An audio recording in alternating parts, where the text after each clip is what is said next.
চাঁদাবাজ যেন বাংলাদেশে থাকে না।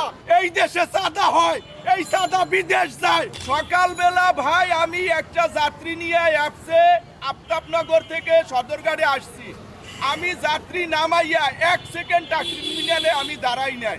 টার্মিনাল থেকে আমি বের হওয়ার সময় 2 জন লোক হলুদ পোশাক পরা, দেখতে একদম চোরের বাচ্চার মতন চেহারা।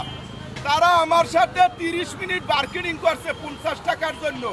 আমি বলছি টাকা দিব না। এর মধ্যে একটা ঘটনা হইলো, আমি 3 দিন যাবত গাড়ি চালাই না, আমার টাকা পয়সার সমস্যা।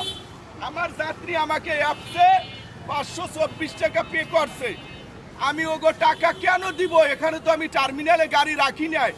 দেশবাসী এটা দেখবেন, এই টার্মিনাল কোন সরকার লিজ দিয়েছে, কত টাকায় লিজ দিয়েছে, এই বাচ্চারা কার জন্ম, ওদেরকে একটু এই দেশ যেন দেখে, ওদেরকে মুসির সে খারাপ দেখায়।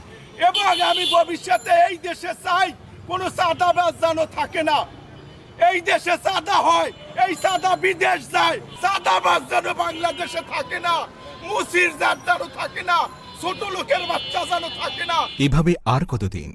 ভোট দিন পরিবর্তনের পক্ষে, ভোট দিন ন্যায় ইনসাফের পক্ষে।